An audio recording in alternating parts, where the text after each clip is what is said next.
मोदी अडानी भाई भाई, तो प्रधानमंत्री का गला सूख रहा था। प्रधानमंत्री इतने लॉस्ट, इतने डेस्परेट और स्तर भाषा का गिराते हुए इससे पहले सदन में नजर नहीं आए थे। विदेशी एजेंसियों से आपकी जुगलबंदी LIC बोल चुकी है।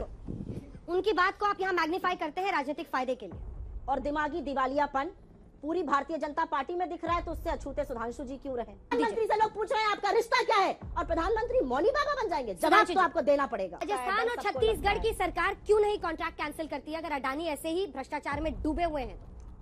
दोस्तों, अडानी का मामला पिछले कुछ महीनों से लगातार गरमाया हुआ है, लेकिन सरकार भी इस पर चुप्पी साधे हुई है और अडानी से थर-थर कांपते हुए, डरते हुए दिख रही है। और इस डिबेट में भी आप देखेंगे कि कैसे कांग्रेस की प्रवक्ता सुप्रिया श्रीनेत ने कई सारे सवाल अडानी को लेकर के मोदी सरकार से पूछ डाले, लेकिन गोदी एंकर की इतनी हिम्मत तक नहीं हुई कि ये एक सवाल भी यहां पर पूछ सके, सरकार से सीधे सीधे ओपन चैलेंज कर सके। ऐसा आपको एक सवाल भी यहां पे देखने को नहीं मिलेगा, लेकिन सिर्फ और सिर्फ सवाल करती हुई कांग्रेस की प्रवक्ता दिख रही है। तो चलिए पहले ये वीडियो क्लिप देखते हैं, देन हम आगे बातचीत का सिलसिला जारी रखेंगे। जो जिनके घर शीशों के होते हैं वो दूसरों पर पत्थर नहीं फेंकते। आपका जो ट्रैक रिकॉर्ड दोनों हाउसेज में डिसरप्शन का है वो दूसरा है। मैं आपको एक लाइन सुनाना चाहती हूँ और इस पर आपकी टिप्पणी चाहूंगी। नजर नहीं है नजारों की बात करते हैं, जमीन पर चांद सितारों की बात करते हैं, वो हाथ जोड़कर बस्ती को लूटते हैं, भरी सभा में सुधारों की बात करते हैं। मुझे तो इसमें कुछ अनपार्लियामेंट्री नहीं नजर आ रहा है। इसमें क्या गलत है? वॉशिंग मशीन कह देने में क्या गलत है? अडानी और मोदी जी के रिलेशनशिप पर सवाल पूछने में कि कैसे उनकी दौलत 8 बिलियन डॉलर से 140 बिलियन डॉलर हो गई, जबकि देश और गरीब हो गया, में क्या दिक्कत है? और दिक्कत की बात यह है कि जब ये देश प्रधानमंत्री से यह अपेक्षा कर रहा था कि प्रधानमंत्री अडानी पर बोलेंगे, तो प्रधानमंत्री ने अपने मुंह में दही जमा ली और अडानी पर चुप हो गए। ये अलग बात है, डर सबको लगता है और गला सबका सूखता है। बिल्कुल। जब संयुक्त विपक्ष खड़ा होकर आवाज दे रहा था अडानी पर बोलो, मौन तोड़ो, मोदी अडानी भाई भाई, तो प्रधानमंत्री का गला सूख रहा था। मुझे आज से पहले प्रधानमंत्री इतने लॉस्ट, इतने डेस्परेट और स्तर भाषा का गिराते हुए इससे पहले सदन में नजर नहीं आए थे। विदेशी एजेंसियों से आपकी जुगलबंदी LIC बोल चुकी है। उनकी बात को आप यहाँ मैग्नीफाई करते हैं राजनीतिक फायदे के लिए। नैतिक और दिमागी दिवालियापन पूरी भारतीय जनता पार्टी में दिख रहा है, तो उससे अछूते सुधांशु जी क्यों रहे? ये नैतिकता है और मैं नैतिकता से 10 सवाल बस पूछ रही हूँ। छोटे छोटे सवाल हैं, इस जनता के सामने, इन युवाओं के सामने जरूर पूछने चाहिए। क्या अडानी घोटाले की जांच नहीं होनी चाहिए? ये हमारा पहला सवाल था। होनी चाहिए या नहीं होनी चाहिए? और जोर से बोलिए, होनी चाहिए कि नहीं होनी चाहिए? क्या LIC का पैसा जो अडानियों की कंपनी में लगा वो लगातार गिरता रहा, इस पर सवाल पूछना चाहिए कि नहीं पूछना चाहिए? क्या SBI व दूसरे बैंकों ने जो अडानी को 82,000 करोड़ रुपए दिए उस पर सवाल पूछना चाहिए या नहीं पूछना चाहिए?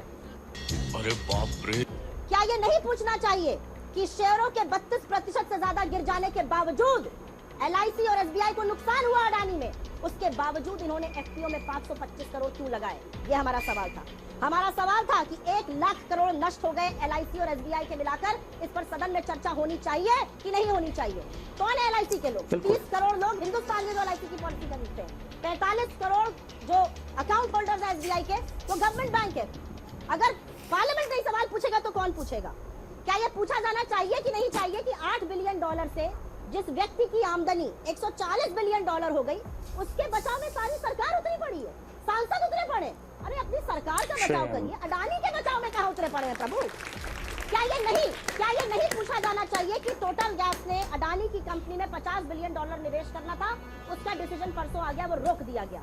क्या ये नहीं पूछा जाना चाहिए कि डाउ जोन्स और S&P ने अडानी को अपने इंडेक्स से क्यों बाहर कर दिया? क्या ये नहीं पूछा जाना चाहिए कि नॉर्वे सॉवरेन फंड ने 200 मिलियन अमेरिकी डॉलर अडानी के शेयर अपने कल की तारीख में बेच दिए? क्या ये नहीं पूछा जाना चाहिए कि standard chartered, Credit Suisse, city group ने अडानी के पैसे लेने से मना कर दिया? और ये क्या ये नहीं पूछा जाना चाहिए कि इस देश का RBI, इस देश का SEBI, इस देश का SFIO, इस देश का MCA, ministry of corporate affairs, इस देश का इनकम टैक्स, इस देश का डिपार्टमेंट ऑफ रेवेन्यू इन्वेस्टिगेशन कहाँ है? Where is the Directorate of Revenue Intelligence? I want to know.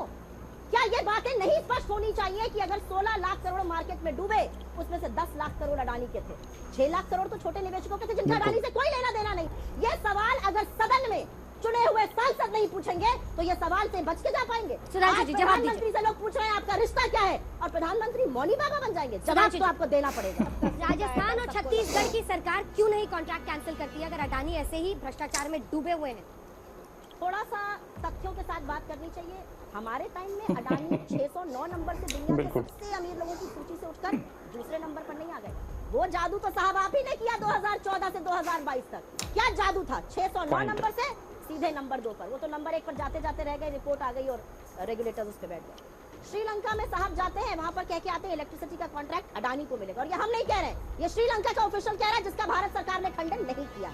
Bangladesh दौरे पर जाते हैं, वहां से वापस आते हैं, बांग्लादेश का 25 साल का कॉन्ट्रैक्ट अडानी को मिल जाता है। इजराइल साहब जाते हैं, वहां से लौट कर आते हैं, हाइफा पोर्ट के साथ साथ MRO और स्मॉल आर्म्स लाइसेंस मिल जाता है। तो इसीलिए हम पूछ रहे हैं कि ये जो कृपा आप एक अडानी पे कर रहे हैं, ये कृपा इन सब लोगों पे क्यों नहीं कर देते? एक बार तो वो नुस्खा, एक बार तो वो फॉर्मूला दुनिया को भी, देश की जनता को बताइए ना कि कैसे 609 से $8 बिलियन से 140 में कैसे किया जाता है। और इसीलिए हमारे बस 3 सवाल है, इस 3 सवाल का जवाब क्यों नहीं मिल रहा है? कितनी यात्रा पर अडानी आपके साथ गए, कितनी यात्रा पर अडानी आपसे वहां पर मिले, और कितनी यात्राओं पर आपके आने के बाद अडानी को कॉन्ट्रैक्ट मिल गया?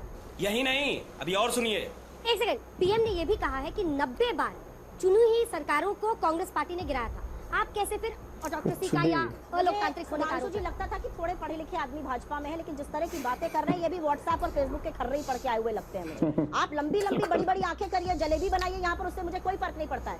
इस देश की जनता ये जरूर जानना चाहती है कि अडानी की जांच पर आपके मुंह में ताला क्यों लग जाता है?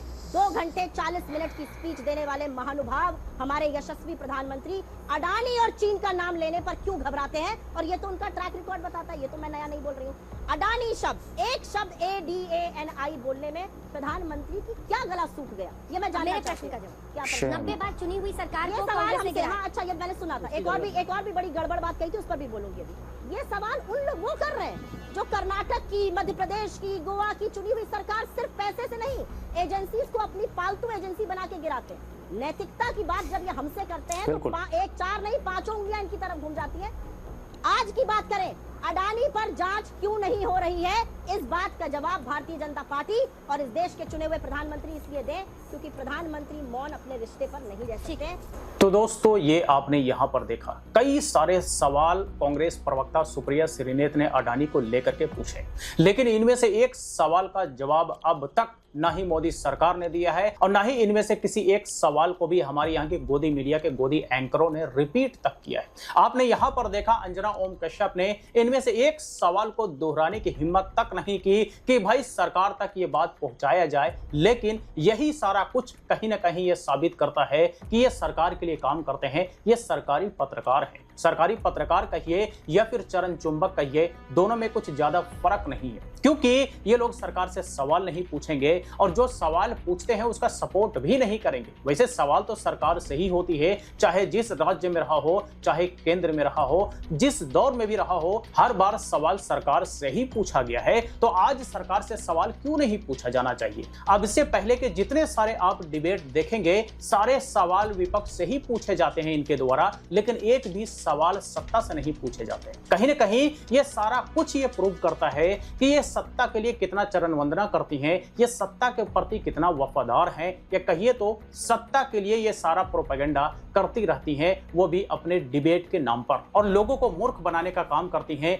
कि भाई हम बड़े राष्ट्रवादी पत्रकार, हम बड़े देशभक्त पत्रकार। लेकिन इससे आप अंदाजा लगा लीजिए कि ये कितने बड़े राष्ट्रवादी हैं, कितने बड़े देशभक्त हैं। हमारे नजर में तो ऐसे सारे गोदी एंकर देशद्रोही हैं जो ना देश हित के लिए काम करते हैं, ना जनहित के लिए काम करते हैं, ये सिर्फ और सिर्फ सत्ता हित के लिए काम करते हैं। तो यहाँ पर सुप्रिया श्रीनेत ने पॉइंट टू पॉइंट सवाल पूछ करके अपनी जिम्मेदारी तो पूरी कर दी, लेकिन क्या हमने और आपने या हमारे देश की मीडिया ने अपनी जिम्मेदारी पूरी की? ये हमें भी सोचना पड़ेगा, समझना पड़ेगा। हमें ही सवाल पूछ करके सरकार की जिम्मेदारी तय करनी पड़ेगी, क्योंकि हमारे यहाँ की मीडिया के भरोसे तो हम नहीं रह सकते, मीडिया के भरोसे हम देश को नहीं छोड़ सकते। तो चलिए, आज तक के लिए इतना ही। इस गोदी एंकर के लिए 2 शब्द तो बनता है, आप हमें कमेंट बॉक्स में लिख करके कह सकते हैं। फिर मुलाकात होती है किसी नए वीडियो के साथ, तब तक के लिए बाय बाय। मेरा ये चैनल सब्सक्राइब करें और मेरे हर अपडेट आपको मिले, इसके लिए बेल आइकन जरूर दबाइएगा।